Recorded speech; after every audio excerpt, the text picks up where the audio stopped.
Alright, so I'm going to actually be performing a full IVA, that is interior vehicle activity moon landing. So, if you guys haven't done this before, it's actually about as close as you can get to... Oh, hey, we got one viewer. Hey, how's it going? I won't be able to check the comments or anything, so if you want to actually comment and have a chance of me seeing it, you'd probably best do it on the Facebook post that I made.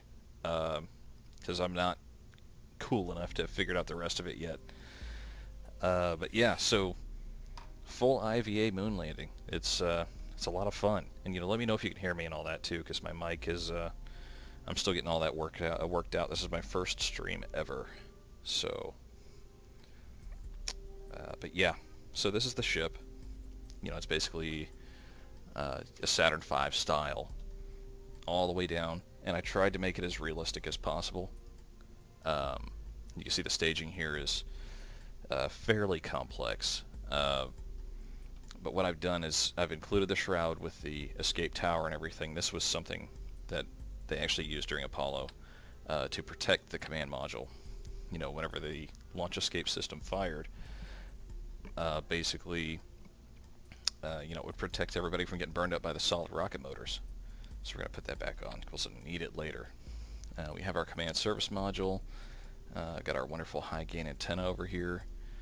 Inside of that there's a fuel cell and some monoprop tanks. And basically I've disabled all the alternators on all the rocket engines. So they don't produce any electric charge. I'm running purely off of fuel cells and batteries. This is the ASET Alcor capsule. That's the actual lunar lander. Has a descent stage and then an ascent stage. I kind of made it pretty compact and tried to fit it in here as best as I could. But this, these are our fairings right here. This will actually be separating as we're flying. Then we have to do transposition and docking. It's basically a full, solid Apollo mission. And this is the actual transfer stage. Takes us to the moon. You have our single engine. Everything's in a fairing. There's actually a camera here too, which you'll see we're in our flight. And actually see the view from inside that camera, if I can get that to clip back on. Of course, now I'm going to start having technical difficulties. So here we've got, this is the second stage for ascent. I actually managed to cram 5 vector engines in there using tweak scale. We've got another camera, and you guys will actually see the benefit of that here in a bit. It's pretty cool the way you can actually do this with the full IVA setup. With the Mark 1-2 capsule and the ASET Alcor pod, it makes life a lot better for IVA stuff. And here's the very first stage, which would be, a mock-up of 5 F1 engines. I had to make these shrouds custom from procedural fairings, and this is a I forget what it's called. Let's see if I can find it in my massive parts list here. It's a thrust plate adapter. It came with procedural fairings, and it's actually pretty cool. You can attach, control the nodes and move them around, if I can find it. But yeah, you can move the nodes around and actually put a multi-axis plate on there, so you can put as many engines as you want. As this right here. You see it's got 5 nodes on it. You can actually connect as much as you want and actually go up to 6 or 8 or 10 nodes, however crazy you want to go. But you can change the size of it, the node offset, and all these other good things. And let me tell you, tweak scale is a really cool thing. So yeah, that's just a real quick tour of the craft, and if you wanted to catch the rest of it, you can go ahead and go to the beginning. Let me go ahead and put this back down here. Check on our crew. Yeah, I guess we'll take Jeb and Bill and Bob. I feel like taking Valentina today. I've done this mission quite a few times. I couldn't tell you how many, because practice makes perfect.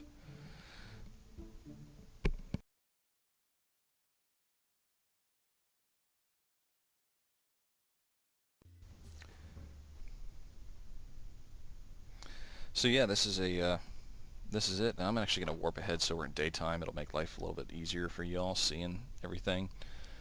And we won't need that. Let's go and warp ahead, see if we can get to the day. Alright, cool.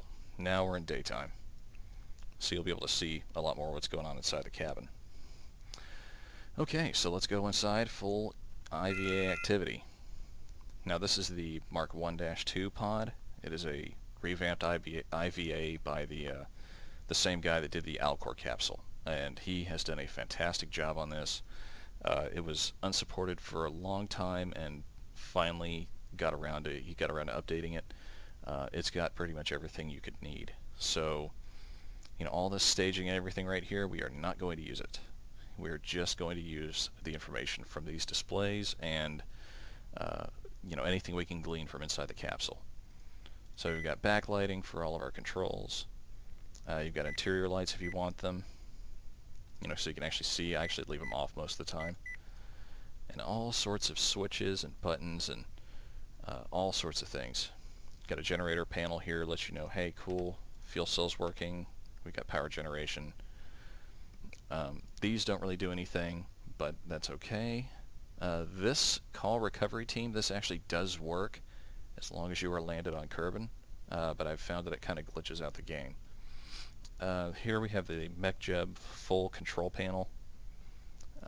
This one actually gives you all your MechJeb controls, so you can, you know, align and things like that if you want. Typically I don't end up doing it. And now we have multifunction displays for pretty much everything else. So you can get your attitude, target menus, autopilot. I mean, you can do quite a bit with these panels here. It's a lot of fun. And here's the cameras I was telling you about. You can actually get different views from these cameras that are going on. That's the one we'll be watching during liftoff. And so let me see. I'm going to actually use the commander's chair because we have 4 monitors instead of 3.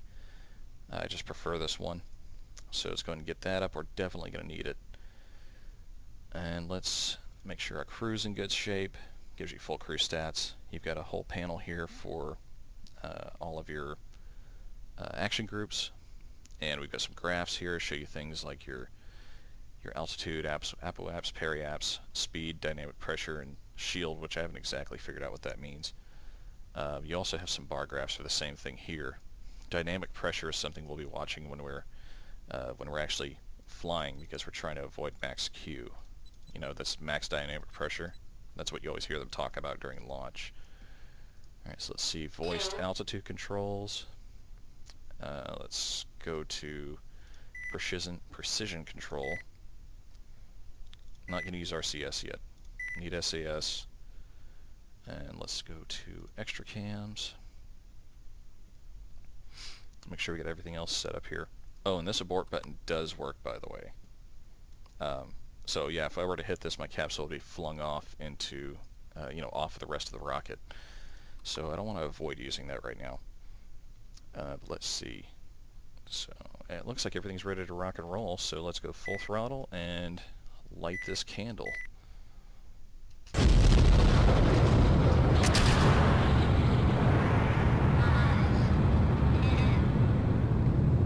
May not be talking a whole bunch during the launch because it kind of takes some concentration.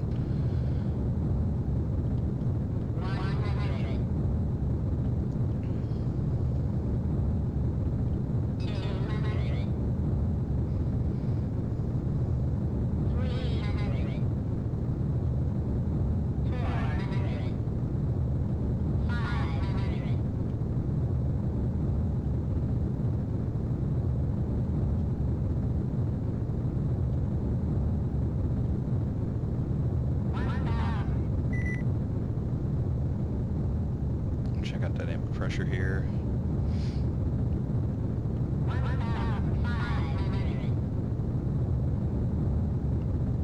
And unfortunately you can't see out the windows yet because of that shield that's in the way.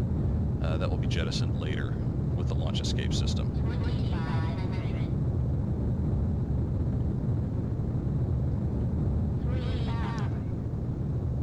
Okay, see dynamic pressure is creeping up around here. I want to keep that below about 14, so I'm going to throttle back some. It'll keep climbing, but eventually it's going to fall off once we get through max Q.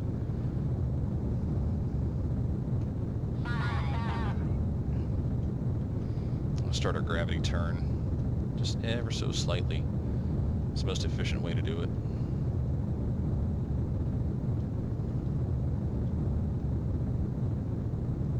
Now we've got our stage fuel readouts here. How much delta V we have per stage and fuel flow. Gives you good detail there.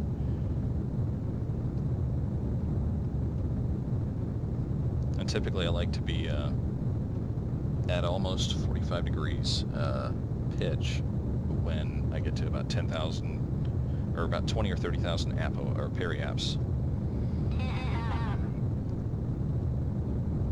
We're trying to maintain as close to zero inclination as we can get, because that is actually the plane of the moon, and it makes it easier to get there down the road.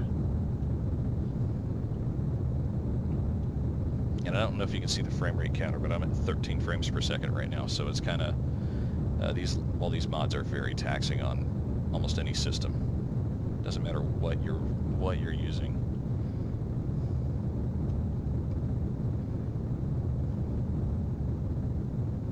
Let's see, this stage is going to be out of juice soon.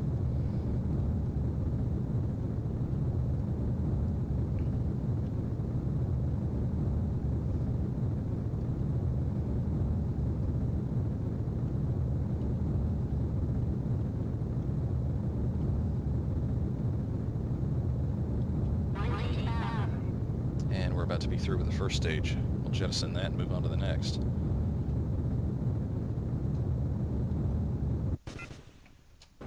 And staging. And that's what those extra cameras are for right there, to give you that view.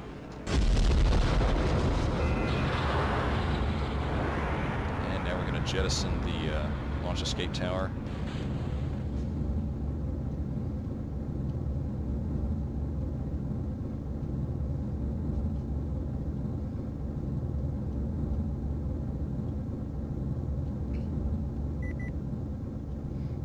Throttle just a bit. Looks like everything's good. Mach 1.7.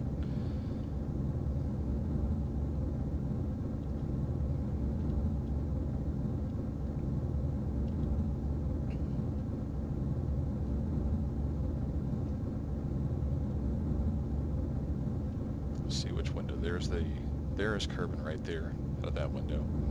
I'm not worried about this master alarm, because basically it means that I'm out of solid fuel when those separatrons burned out. So that's okay, that's not a big deal. And right now we're at the point where I want to be pitched over a lot more, so.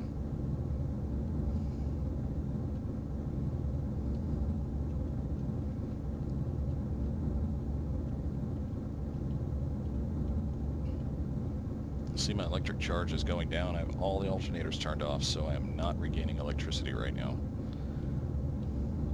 See if we can get this inclination down a bit. There we go. It's probably about as good as it's going to get.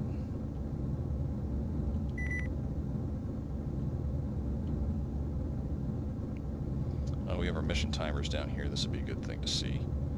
That's time to apoapsis. As long as we can keep that from going to zero, we'll be okay as far as our climb. Looks like we're going to have a bit of inclination on this run, but that's okay. We'll deal with it. Stage is doing good.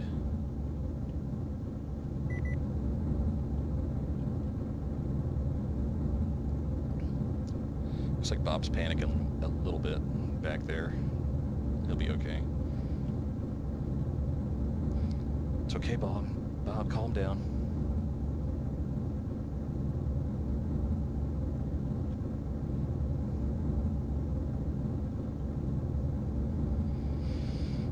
So apoapsis, time to apoapsis, staying positive. That means we're still doing what we should be doing.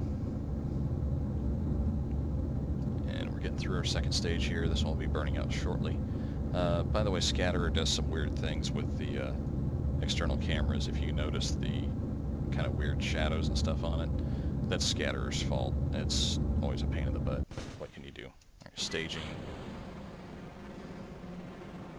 Yeah, see that right there? And let's go ahead and get our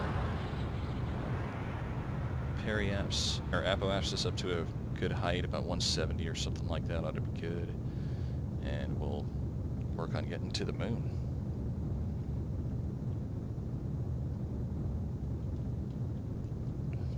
course, now I'm going way off the reservation with my controls here.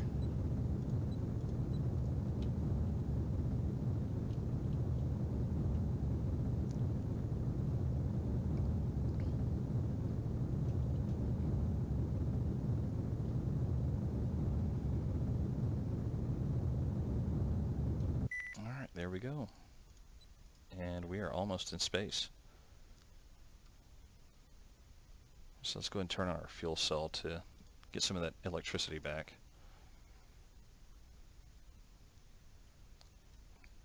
Come on, 70 kilometers. Get me out of the atmosphere. And there we go. We're in space. Extend our high gain antenna because we'll need it. And let's select the moon as a target, see how quickly we can get there.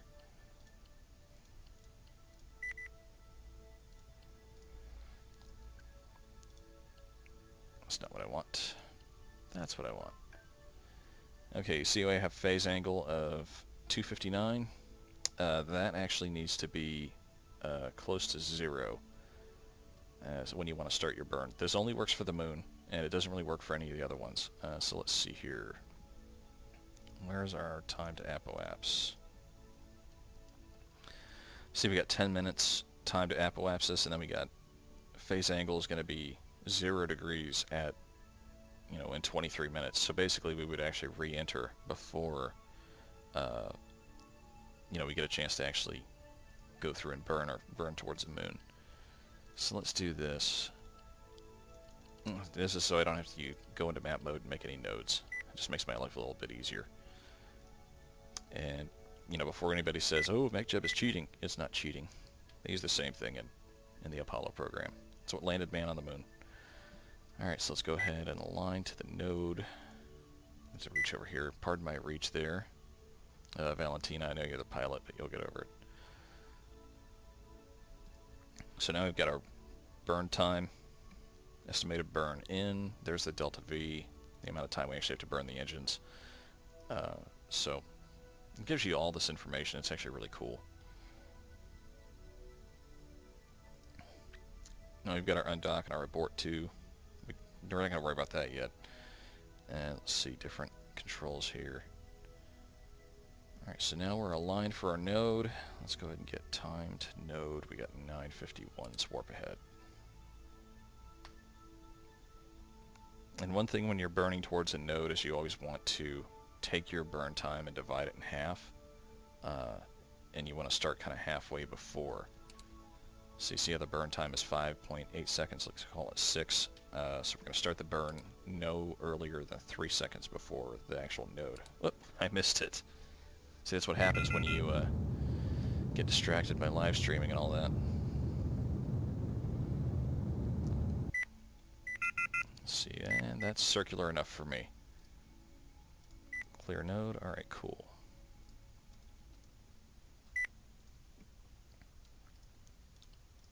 So now we're going to get over here and wait to actually get towards the, get to our translunar injection, or transmunar injection, if you want to get crazy. Alright, see, it's going to warp ahead, and we're going to go to about 5 degrees of phase angle.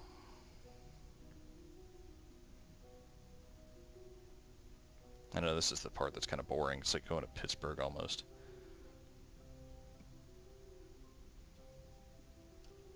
Alright, let's give ourselves some time to align here. Let's align with the prograde vector, and then we're going to go to town.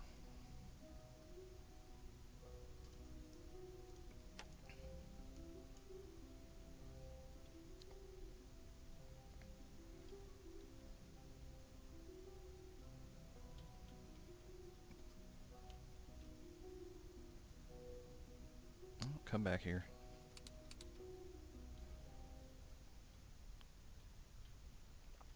That's the problem with the computer, it'll overshoot.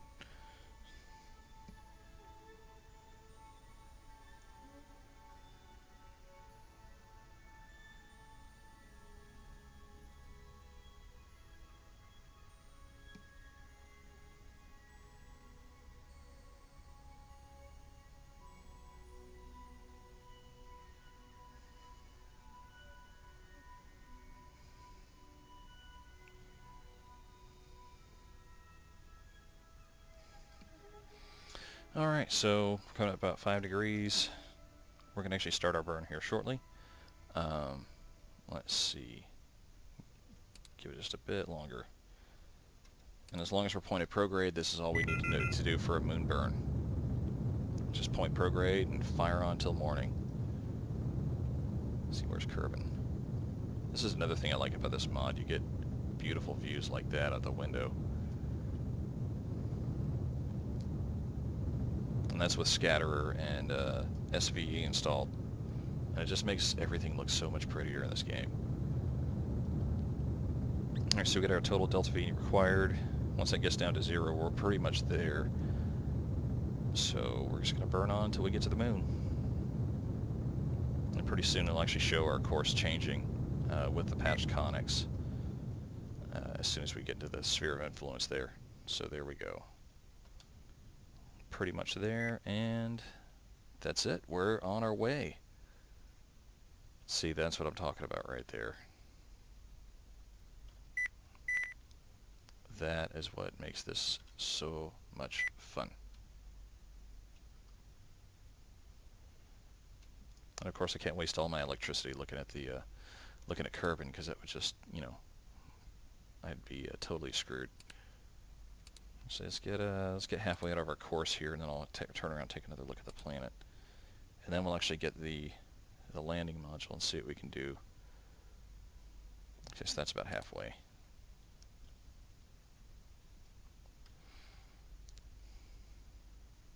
Ooh, see, my electricity's getting low again.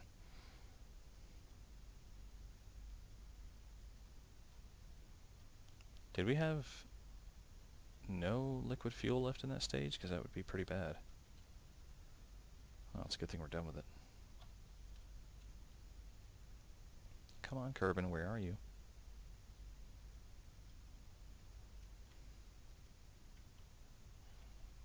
You wouldn't think that it's so hard to find it. There it is. This is what makes IVA fun. It all looks so real. And if I had a VR headset, it'd be even more fun. So let's see here. We're already on translator injection. We've done that burn. We're about to actually get the Mooner module out and do a IVA docking here. So the easiest thing to do is, you see we're kind of in a coast period where nothing's really going to be turning here. We're going to align prograde and then do our extraction. Change cameras here. Now you're actually looking at the fairing. So this is the fairing that's covering the Mooner module and all that. And one thing you have to know about this is you have to have faith in your staging. Because if your staging is wrong, you don't have this to help you right now. So you have to actually go and practice and get your staging and all that set up properly. Alright, so we're aligned prograde. Let's go ahead and stage it. Alright, so now we actually have separated. And we're going to be flipping around here. I got to select a reference part. Now that means, what this camera for docking is actually going to use. I'm going to use that one docking port. And now we got to select our target, which is going to be the lander. And then you have to select the docking port there. And let's see. That's not what I want. That's what I want. And you also have docking alignment indicator here too. That's pretty helpful. So let's go precise control with our CS, and we're going to flip around and get this bad boy.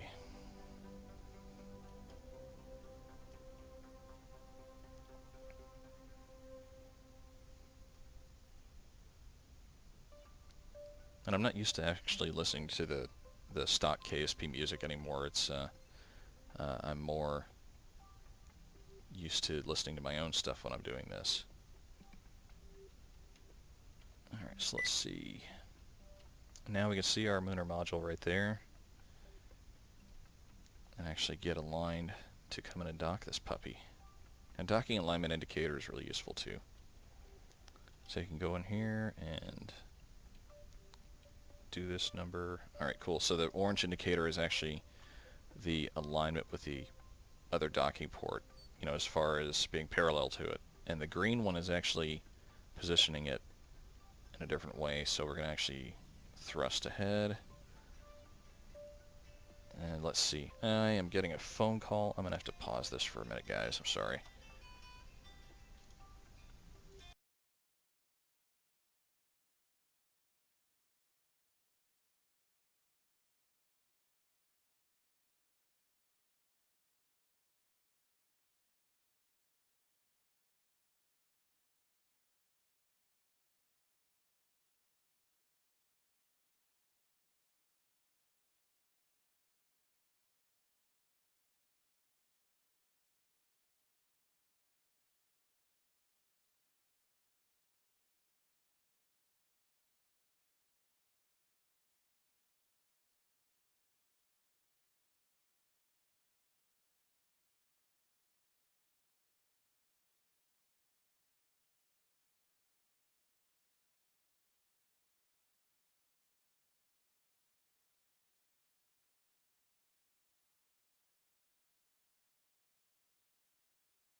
Alright, I'm back. Real life's getting in the way. I should be able to continue this for a while at least, but, oh yeah, see, this is what happens. All my stuff is all screwed up now. Yeah, got a call from my realtor and my wife, and, oh man. This is why I can't do live streaming and things like that. Would have been better off doing a video. But I may end up just cutting it short with a launch after this transposition and docking. Maybe when I get into the lunar orbit and burn into that. I'll also have to pause it and resume from there later. Alright, so now I'm getting lined up. I'm going to thrust forward some.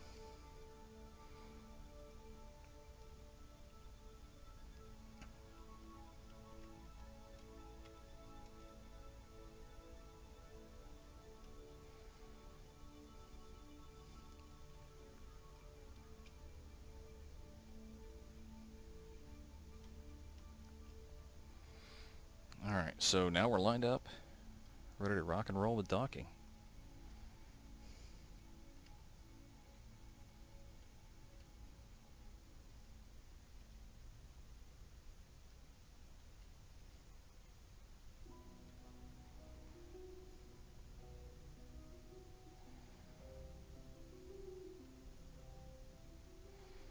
Yeah, and if you think I make this look easy, I've probably done it 50 times. So yeah, it's something I've had a lot of practice at. But that and things like docking a alignment indicator make it a lot easier to use.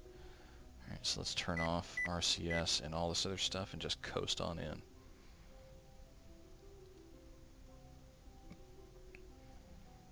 And we've got capture. Alright, so let's go to pod cams. Let's actually get this thing separated from the previous stage. And again, faith in staging. There we go. Thrust away.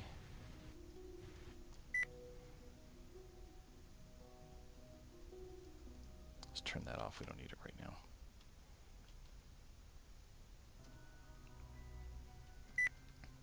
And there's our spent stage. Just going to keep on coasting on whatever trajectory it's on right now. So let's go ahead and get ourselves into a better situation as far as the moon transfer is concerned.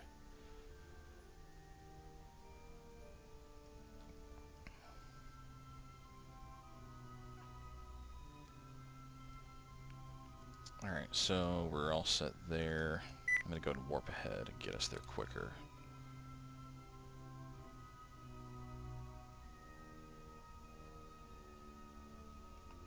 Ew, we're on a crash course. That's not good. Let me switch over to the pilot seat here real quick.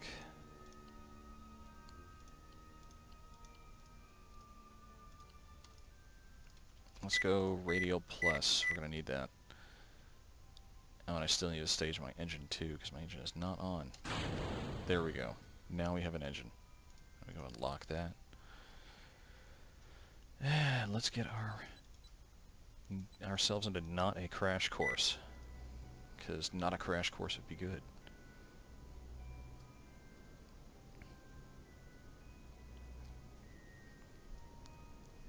It's easy to sit with, let's see, 200k periaps,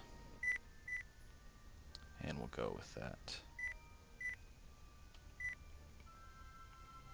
So 200k periaps, we're going to go ahead and, let's see, I need to circularize. Circularize right here, next periaps, and we've got our node.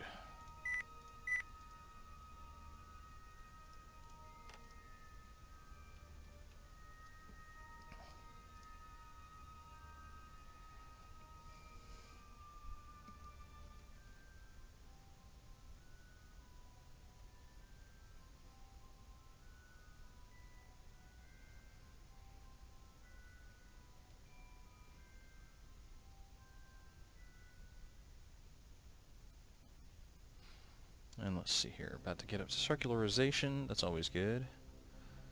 Let's see, about 9 minutes.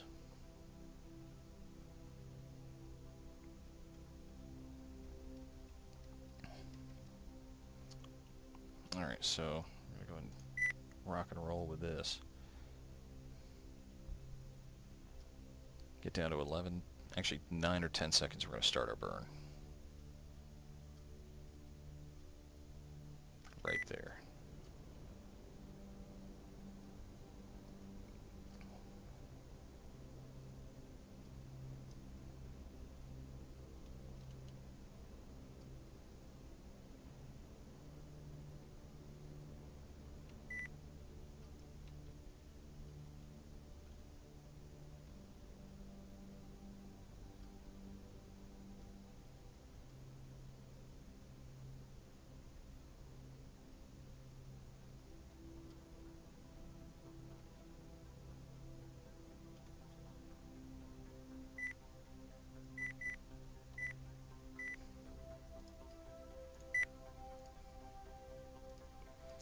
And let's go and clear our node, and we are in orbit around the moon. But unfortunately, I'm going to have to cut this short. I have to go and actually handle some real-life stuff. Let me tell you, buying a house is complicated. So yeah, if you ever get to that point, it's just going to be a whole lot of complicated. A whole lot of it. But anyways, guys, we'll pick this back up with a full IVA landing, and then rendezvous and docking. And I'll have that video up at some point in the future. We'll see what happens here. But we'll have to just see what goes on. Alright, so thanks for watching, and